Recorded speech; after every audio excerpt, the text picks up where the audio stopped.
Good morning, everyone. This is Terry McCann-Botel. I wanted to welcome everyone this morning to ICOF's Peer Learning Call. Today's call is our second of our 2017 year-long, mostly monthly learning series. These calls feature colleagues who would like to share their expertise and experiences with you on each month's topic. And a full listing of our monthly topics and recordings of past calls can be found in the resources section of the Iowa Council of Foundations website, so please be sure to check those out. Today's topic features speakers from the Iowa Economic Development Authority, and they will be talking with us about the Endow Iowa Tax Credit Program moving to an online application process and system. We have three representatives from IEDA with us, and they'll provide information on this and information about an upcoming training opportunity to learn about the new system. At the end of our time together, we will open it up for questions, but while we're listening to our speakers, if you could please just mute your phones, that would make it easier for everyone. And we'll have our speakers open it up at the end for those questions, and we can unmute at that time. Joining us this morning on the call is Peggy Russell, team leader, Haley Crozier, project manager, and Don Dursky, database manager, all from the Iowa Economic Development Authority. And as you know, they are our partners in administering the Endow Iowa Tax Credit Program and the County Endowment Fund Program. I will go ahead and turn it over to Peggy now to get us started. Okay. Thank you, Carrie. Good morning, everyone. This is a project that we have been working on for quite some time. In working with our partners, we've heard that they'd really like to be able to see their own data, and from this point, we've been providing you reports sometimes once or twice a year, and we know that that's a cumbersome process, and so we've tried to keep your concerns in mind as Don has worked with our consultants to design this system. And the system is part of it's part of a state system that's called Iowa Grants, and it does allow for other programs to actually utilize Iowa Grants with other programs. So it's an established program within the state, but we're trying to customize it for the needs of Endow, Iowa. So currently, there's a few obstacles that I'm sure you're aware of. It does take a while currently to process these tax credits, and you take the applications in your offices and get information and get signatures and then send them to us. We have a process where then we have to input them and get approval through our fiscal department before we can actually issue the credits. We've had a backlog as we come to the end of a calendar year. We're hoping that this new system is more seamless so that we don't have the backlog and the hold letters, that we don't have those issues. And probably the bigger issue for the foundations is that you all have had to have your own system and not access to what is really your data, or you have to keep two systems. So this system will allow you to each of the foundations will register any number of folks that will be entering the Endow Iowa applications into the system. So if you have two people in your office that assist with this, then they would both register, and their name would appear as the person who input the information on the donor. If you have more than that, that's fine if you have more people entering. So we'll have however many people that will be entering the data at the foundation to enter the data. So there'll be no more paper applications that you have to send to us. So you will be the main point for those applications as you are now, but you will also have the responsibility of maintaining those because they have the original signatures on them.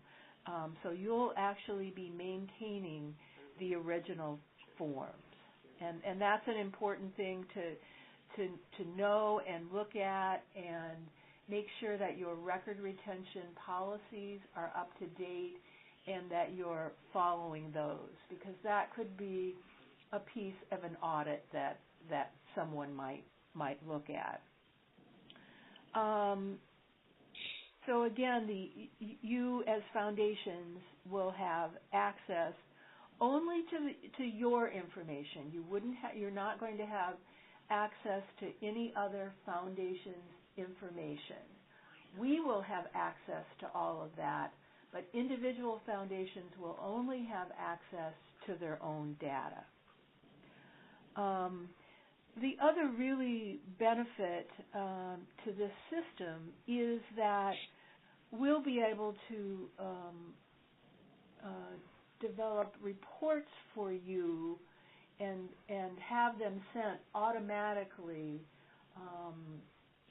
at intervals of your choosing. So if you decide that, we process a lot of applications and we want to see every week where we are, we can do that.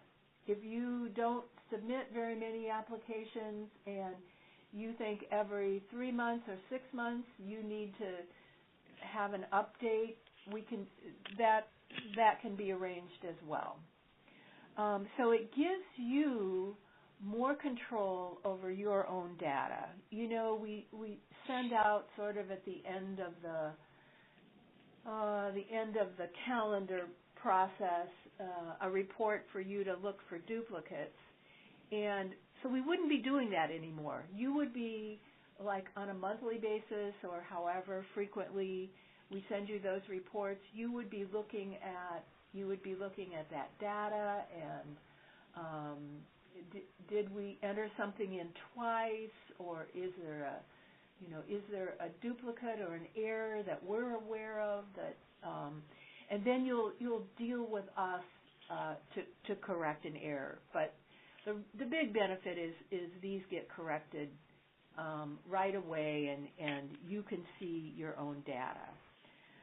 And again, with this system, we hope that it's streamlined so that the tax certificates can be processed in a timely manner through our office. So again, we are going to go to tax certificates rather than the letter. All of the tax credit programs that we administer are going to a certificate form rather than a letter. But you will be able to see in your system who has been issued a tax credit certificate. So sometimes we get questions like, I sent in this application, so has the letter gone out yet? That will kind of stop that communication. You can just look in your own system and see the date that the certificate was issued. So we hope that the enhancement and the benefits to this new process are going to be good for you. We do have a timeline that we're working on that's moving kind of fast right now. We felt like we've been playing hurry up and wait for months here, and I think our consultants are ready to move us forward at this point. So let me go through a timeline that will I'm going to start with the date that we hope to go live with this system, and then back up to where we are today. So we hope to go live April 3rd, so that's just a couple weeks away. And that's so April 3rd or 4th, Monday or Tuesday of that week. But we're making sure that all of our data is input and available to be migrated by the consultants on the week of the 24th. On the week of the 27th. So we will use this next week to get patients into the system and ready to be migrated the week of the 27th. So next week, Dawn is going to do training for all the foundations. We're looking right now at the 23rd and the morning of the 24th. And we can schedule like up to 4 trainings. We'd like not big groups for the training, but enough that people have a chance to ask questions.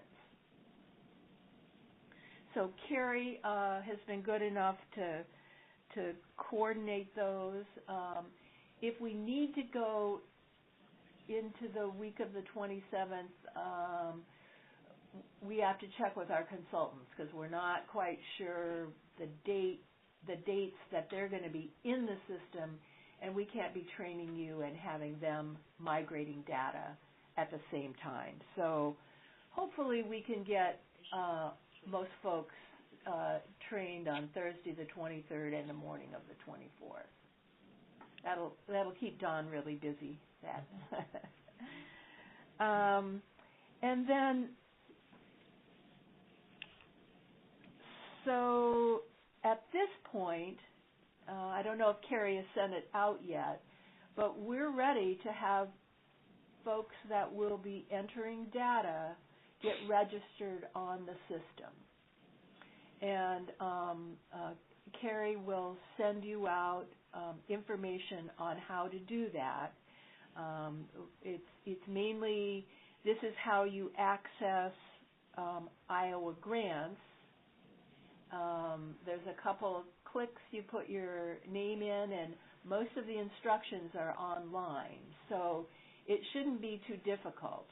But just so that you know, this is the state's system.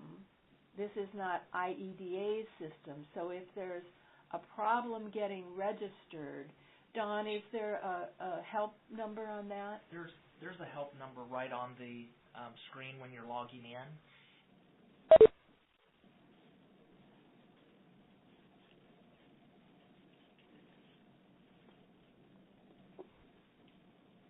Oh, Peggy, I think, did we lose you? Hello? Hi, is this Peggy?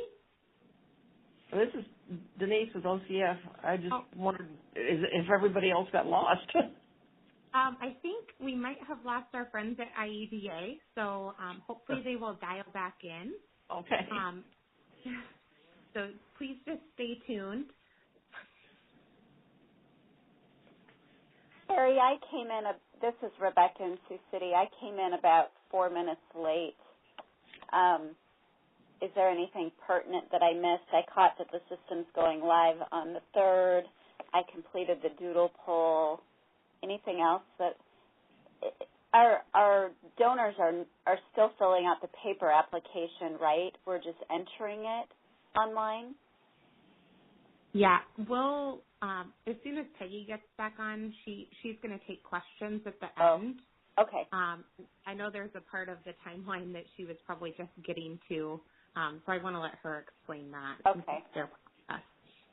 But as far as logging in a few minutes late, we were just doing a little introduction, and Peggy was sharing really what moved them to transition to an online system and the benefits that they hope to see and that we hope to see from our Community Foundation's perspective as well. So I'm recording the call, so I'll make sure to get that sent out so you can. Thanks. Sorry about listen to that. No problem. I'm going to send IEDA a quick note and see if we can get them connected again. Hold tight, everyone. Thanks.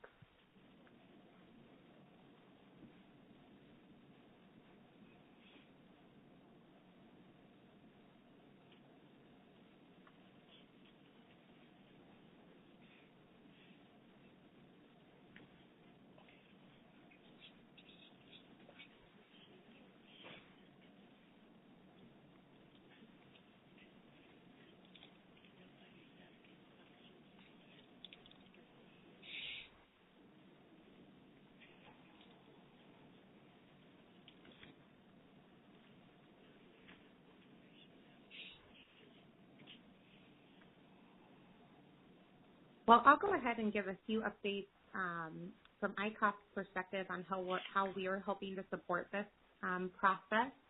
You should have received an email yesterday afternoon with a reminder for this call.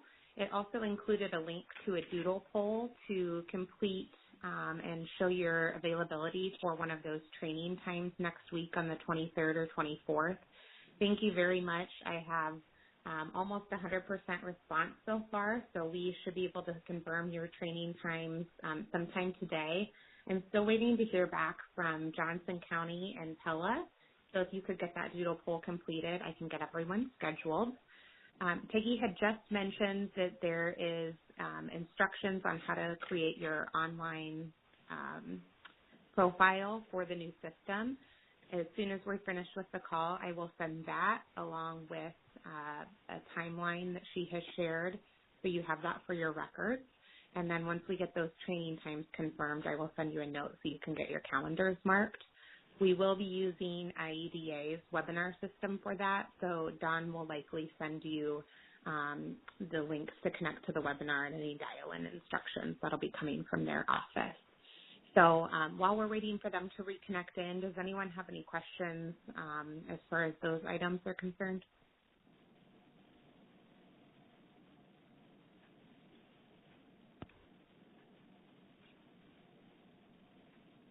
Terry, this is Laura with Cedar Rapids. You had said, or she had said that she didn't want the groups to be too big. Is it ideal then for, if there's a handful in each community foundation, to be on this, on the same call, or should we spread those out a little bit to help with numbers? What are your thoughts on that? I think it would be best if you could all dial in together, and then we can just keep the groups divided by community foundation, not necessarily by person. Does that sound okay?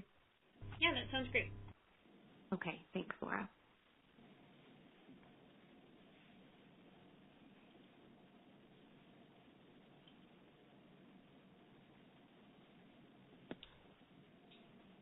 Okay, I don't think we have IEDA back on the line yet. I did send them a note. I can do my best to answer any questions that anyone has about the timeline and the registration and training process. Of course, I don't know everything because I haven't been too involved on their end, but happy to attempt to answer any questions and follow up on any that I can't answer. So please feel free to chime in here. Terry, when will you send out the link to register on the state site? I'm going to do that. Peggy again. Oh, great. Thanks, Peggy. We're glad to have you back. I'm just answering one quick question, and then I'll turn it back over to you. Okay. Rebecca, I'll send the registration link and information in an email following our call this morning. Okay. Thank you. Where did we drop off? Peggy, you dropped off talking about the timeline and really what's going to happen in this transition period between, today and when we go live on April 3rd. Do I need to go back over that? You talked about the live system, migrating the data. The 3rd and the 24th is the training, and then the Endow Iowa register. And that's the last note I took. Mm-hmm. This is Laura. The last thing I have is Don saying that there will be a help number at the bottom of the screen. Yep. Oh, okay. So we did get through the timeline then. But Don wanted to sort of reiterate. I think maybe we dropped off where Don had some input. About right where I started. So Peggy talked about the timeline where our target go live date is April 3rd or 4th. We'll let you know for sure depending on how things go. We're working with our consultant to do the data migration that we have for 2017. The target date for that is the week of the 27th. They haven't committed to a day yet. So right now we've scheduled the week of the 27th. Next week, which would be the week of the 20th, we plan to do training on the 23rd and the morning of the 24th, so hopefully we can get everybody signed up for training. And then what Peggy had mentioned earlier was, as of today, stop sending in your applications, hold those, so that way we can get any that are in the mail into our current system so that we can get those migrated. She also mentioned that today Carrie's got directions to get signed up for Iowa grants.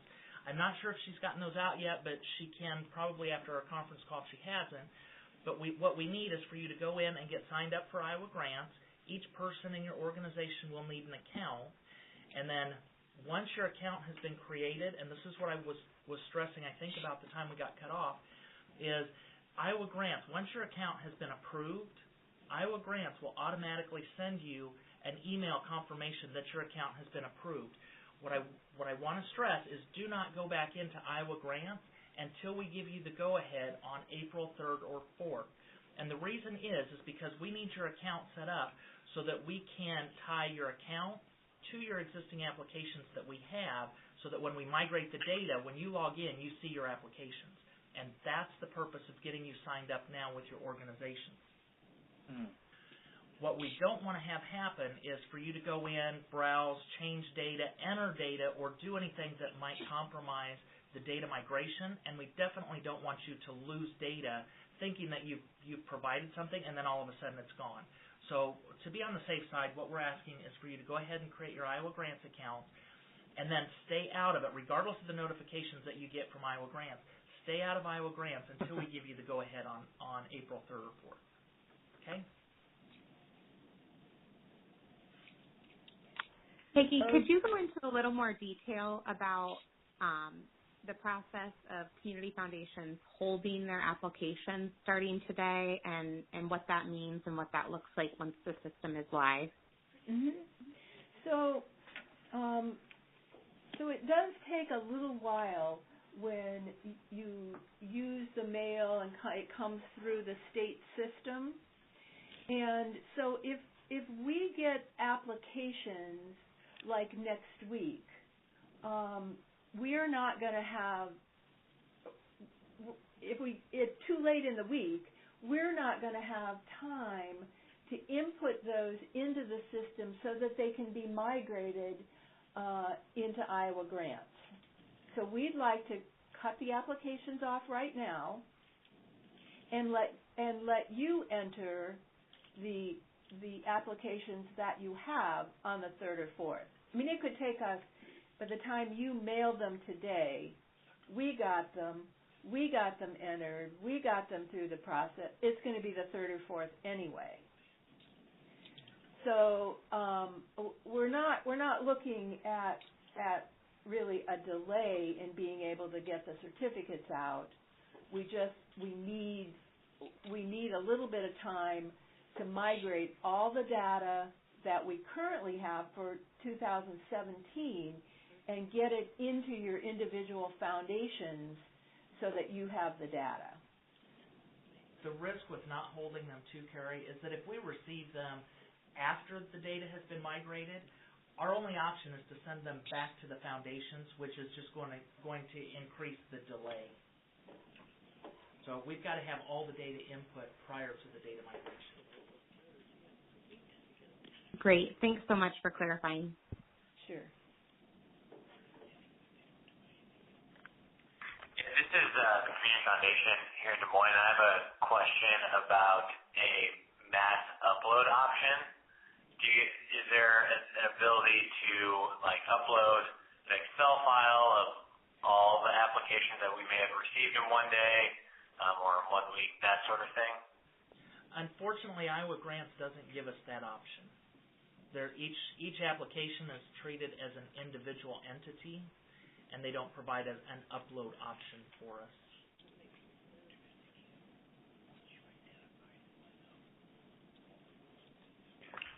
Will it automatically populate for like a certain donor, say like a donor is given to an Endow Iowa account before, and then next week they donate to a different Endow Iowa fund?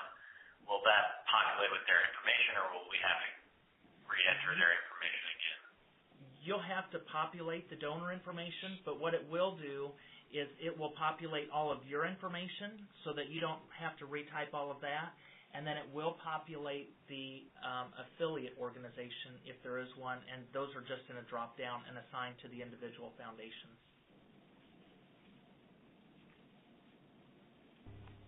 I have a question. This is Laura from Greater Cedar Rapids Community Foundation. Earlier, Peggy, you said that the individual community foundations will now be required to maintain the original forms with the original signatures. We currently don't hold any people's credit card or social security number information for security purposes, so that means that would be changing. How long do we need to have our document retention policy hold those? Is that indefinite? Is that like a 7-year? Or what would you recommend in that situation? What does your document retention policy currently say? I think as part of the being a certified foundation, there are some recommendations on holding information. I don't think there is a state requirement on this, but there may be requirements through your accreditation. So I guess my question is, what would this qualify as? I mean, this isn't something we've been keeping in the past, so it's not in the document retention policy, but we do have requirements for other documents. So would you consider this gift acknowledgments? Would this be under, what category would it fall under to properly address it? What category? Or Terry, do you know what I'm trying to say? Yeah, I know what you're trying to say. I will take a look at national standards and see if there's any guidance on that, or if anyone else has a policy on anything with credit card information or donors' social security information at their foundation and they want to chime in, please feel free to share. But I can follow up on that in my recap email that I send later this morning. Okay, that'd be good. Thank you, Carrie. Yeah, that would be great. That's a very good question. Carrie, wouldn't it basically be based on the look-back period or the eligibility period for somebody to do the carry forward for that tax credit? I mean, yeah, I even thought it might align with how long IDEA may be coming back to us to ask for a copy. So. I do have a question. This is Ann Menzel at the Community Foundation of Carroll County. What is your take on electronic storage? Do we have to keep paper files on all of this? I will take that question and I'll address it because that was a conversation that we had internally, and the state of Iowa does allow us to keep the documents electronically.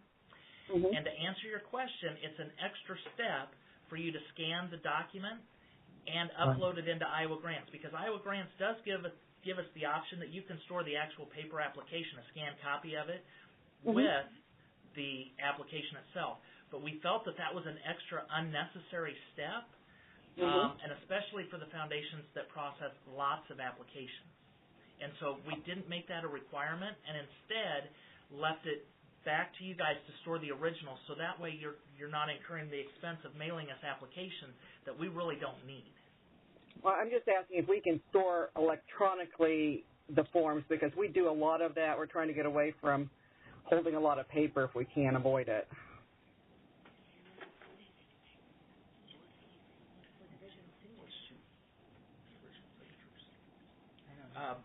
Don. To answer your question, we don't necessarily need the original signatures. We need the image copy of it. So whatever your retention policies state is fine with us. But if there is a question about one of the applications, you should be able to produce it, whether it's the original copy or the scanned copy. Okay, that's fine. That's all I need to know. Yep.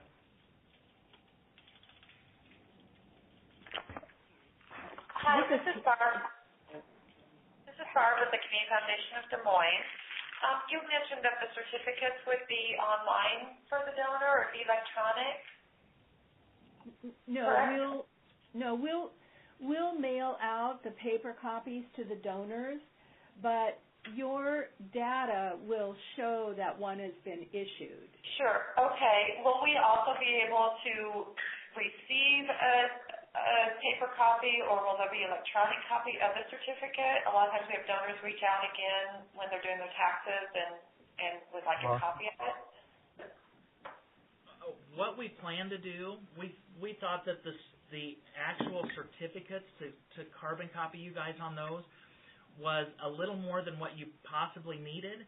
So our plan was to allow you to set up those scheduled reports that Peggy had talked about earlier and provide the data that we've issued certificates on. So what we would send you would be an Excel spreadsheet or something similar, and I shouldn't say we would send it. Iowa Grants sends it automatically based on whatever schedule you choose. So we had planned just to send you an Excel file of the data of the certificates that we've issued. If you want carbon copies of the certificates, it's something we could talk about. I had the same question, and I wouldn't say that we necessarily want carbon copies of each one, but the ability to pull a copy of the certificate and print it to provide to the donors would be very important, because I would say each year, maybe, and I mean, I know we're a little larger than some, but we have at least 20 donors each year when they're doing their taxes that come back, can't sign their letter, and need a new copy. So it's not everybody, but we certainly need to be able to pull them on demand. Unfortunately, we don't have an easy method to allow you to pull certificates on demand. What I would suggest would be just to email Haley and tell her you need a duplicate, and Haley can send the duplicate. Because we're not keeping the original, we're just keeping the data, and then we recreate them. And I think we need to be really careful that only IEDA can issue the tax certificates. Revenue is pretty strict in terms of how the data is kept and who can issue, and they have to be signed by our director. So I know that we get lots of calls, at tax time, and we can just reissue those certificates, and that's not a problem. But there would be a delay, correct? It wouldn't be something we could immediately provide. Yeah, we could immediately provide it. We could just, you could just call us and we would send it to the donor. Or we can, what we've done in the past is scan them and email them to the donor. We did that this week. Thank you. Uh-huh. This is Kay. I just had a question regarding the application process. So donors would still be completing the application, but I'm wondering, do we still need a signature that we are verifying that gift on our end, or is our electronic submission basically our authorization or signature? You do still need original signatures. Oh, what, for them? The donor will sign the certificate, and then they sign the certificate, right? Certificate? No, the application. I'm talking about the application. Uh-huh. Yes. They have a sign-off from the foundation as well. Yeah, no. When you submit the application through Iowa Grants, when you actually do a submit, you have to put in you have to retype your name, and then there's a checkbox that says you certify that it's accurate according to the program requirements or something along those lines. I understand what you're saying. We probably ought to think about this, because is that your check by your foundation? Is someone, someone has taken the application, and is that signature of the foundation president or CEO, is that like an additional check that, because, we would be looking at cases of fraud or abuse, and somebody needs to have signed off on your end. So I would think in your original applications that you keep or scan that you would still need that certification by the community foundation. Was that your question? Yes, because this is Kay and I'm the CEO, so I sign all those now, but I wouldn't be the person that would be inputting them into the Iowa grants. So my question was, is that still a process that is necessary and important, and or is that something that is really being authorized and verified as the data is being inputted into the system? No, I think the verification needs to be on your end. When the tax credit application information is entered in, it is with the assumption that the donor has signed, that all the information is correct, and that the community foundation has also signed off on it. So I would not be entering tax credits where you have to send off the application to the person in Florida and get them to sign. I would not do that. I'd be careful with that.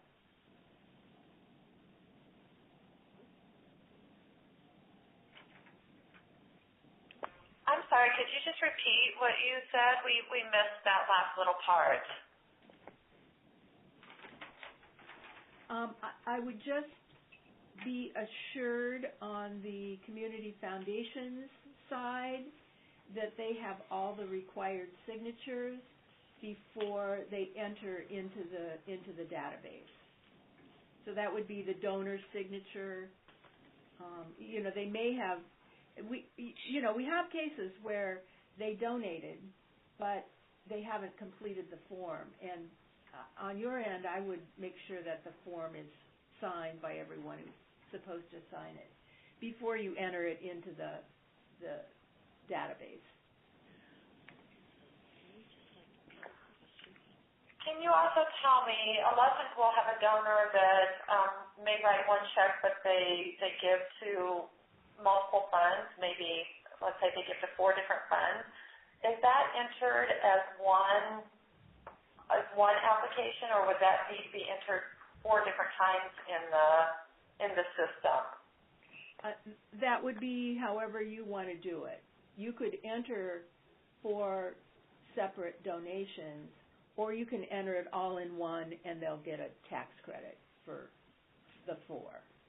Would how it's entered impact how many certificates they get? Yes. Will we still need to enter the fund names, or it's just that we say the date and the amount and that it was to a qualifying fund?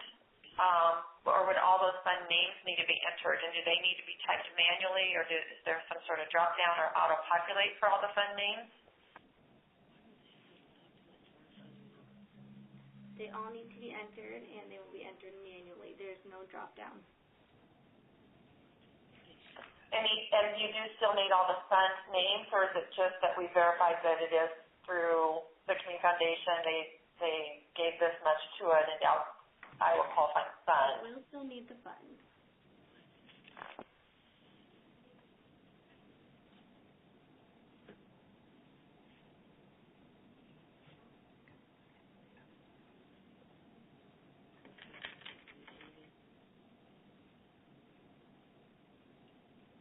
Do we have any other questions this morning? This is Amanda from the Community Foundation of Greater Dubuque. Since we don't need to keep the paper copy of the forms anymore, is it acceptable to get a digital signature from the donor then? Or do we need an original signature from the donor? I think they need original signatures. I guess how can you tell if you're accepting a scanned backup, if we can store it digitally.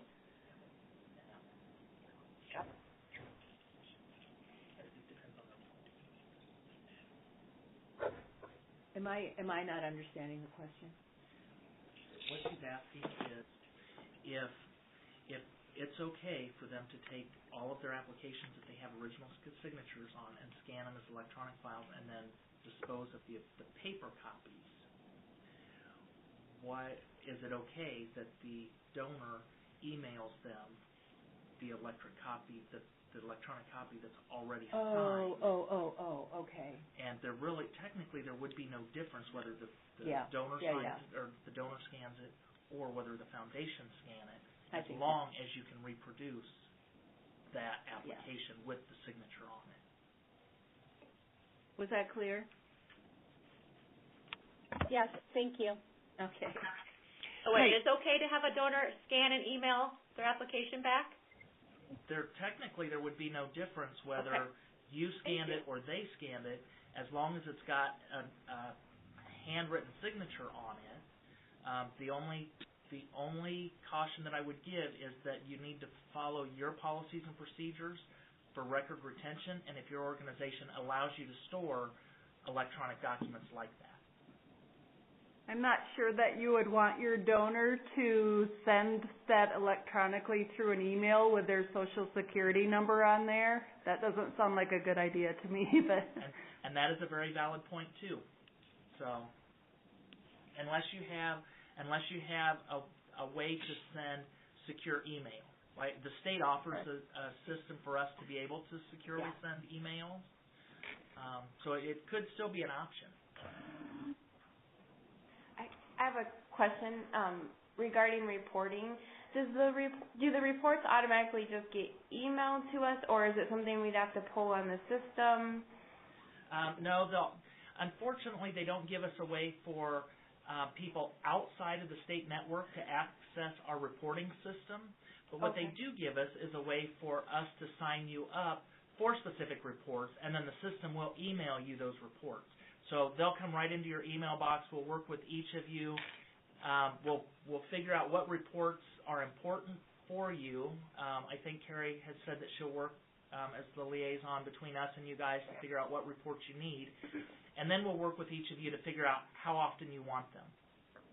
And really, the system's flexible enough that if you want them every hour, the system will send you a report every single hour. And like Peggy said, if you want them once a month, once a year, the system can send you that report once a year. So it's totally on your schedule, and they will come as either an Excel file, a Word file, or a PDF file right to your mailbox. Okay, hi. This is Shirley Fleeler from the Community Foundation of Johnson County. And I have a question. I want to go back to when the donor needs a copy of their certificate number for tax purposes. Is there a way, or maybe this is a suggestion less than a question, through the Iowa Grants Program, I understand that's a program, once you've entered the application information and the Iowa Economic Development Authority has issued the certificate, is there a way that we could potentially go back, click on that application, and see the certificate numbers, since that's all the donor would need to file their tax return? That will be the case, which is why you won't need to come to us to get that certificate letter, because you'll be able to see the number. So if someone calls you, they say, I lost my tax certificate. If they just want the number, you can give that to them. Oh, perfect. Good. If they need the full certificate, we'll have to issue it. Okay, very good. Thanks. Hi, this is Vanessa with Greater Powesheet. Could we go back to the question if the donor gives like $1,000, but it's split between 4 funds? You said we could enter that once, but how do you, if we have to enter each fund, then how do we enter it? Is it possible to still just enter $1,000? Yes, and the fund part where you enter the data, you'll just type in whatever they are. Whatever the funds are, you could list 4 in that cell or whatever it is. we'd looked at doing drop downs or some method that you wouldn't have to necessarily type it in. Unfortunately, those permanent endowment funds, there are so many of them and they change so frequently that if we put it in a drop down format, it would delay the process for you if you had to have a new one entered. Okay. So the best way we can handle it is just an open text box, and you just type in as many as you've got, okay, and then sum up your total dollar amount, because really what we need is the amount of the donation or the gift, okay, to determine the tax credit amount. Okay, thank you. And another question, are there any plans to have this application process be online for the donors? No. No. We, you all asked us to take the tax credit application off of our website because people were filling them out and sending them in and we really don't want applicants filling this out. We really want you all filling them out. And I think you want you filling them out too. Because these are your records. Okay. This is Amanda again from Dubuque.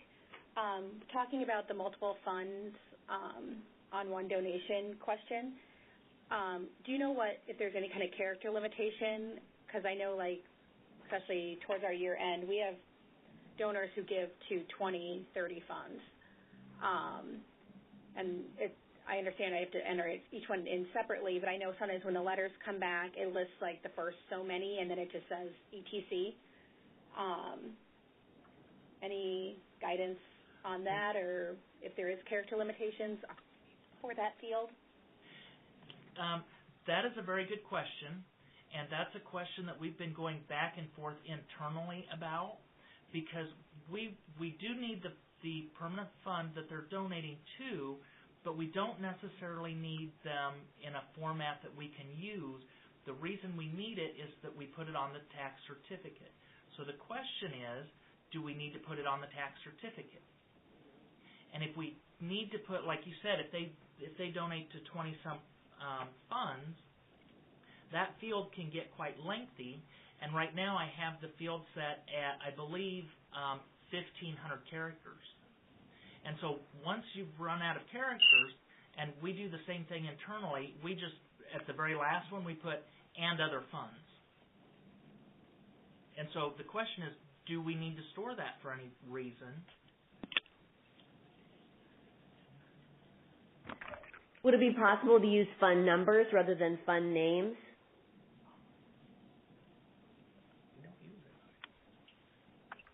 I think that's a discussion that... Well, would you want those fund numbers to show up on the certificate? Because your donor wouldn't. This is Barb from the Community Foundation of Greater Des Moines. If we're verifying that the gift was an Endow Iowa qualifying and we have all the record retention here to pull that application and pull our records that they gave to an Endow Iowa qualifying fund, we don't feel it's necessary to have all the funds listed. And I think everybody here is kind of appreciating that that's very time intensive. That's a lot of typing. Some of the fund names are very long. So I guess I don't feel like the fund names need to be on the certificate. They know the gift, they know the date of the amount, the date of the gift, and we have the documentation to back it if there's ever questions. Okay. Well, I agree with that. I would agree with that, as well as the fund numbers. I'm fine with the fund numbers instead of names. Well, I think we'll look at, we're kind of in the final design of the tax certificate. So what we might say is, here's the total amount of the charitable gift, here's the date it was made, here's the tax credit amount, and that the charitable gift was made to an eligible Endow Iowa endowment fund. That'd be wonderful. Yeah, thank you. and then we'll make the field optional within Iowa Grants so that if you do type something in that you want to keep there, then we can show it. Otherwise, if you don't put anything there, then we can just put what Peggy said is that it was made to an eligible fund. So if you're an organization, we'll still keep the field there. So if you want to fill it in, just because when we send you reports that might be a field, we can do that, but we won't have it show up on the tax certificate. Good. How's that? Sounds great. Good. Great.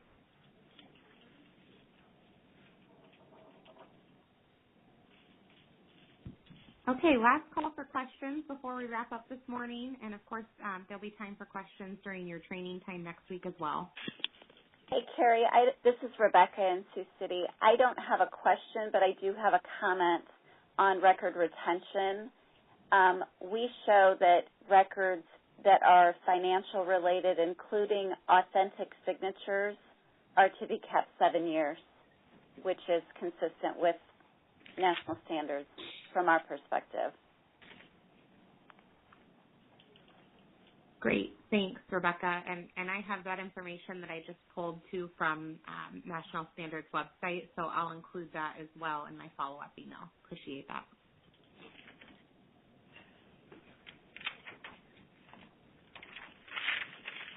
Okay, well, thank you to Peggy and Haley and Don from IEDA joining us this morning.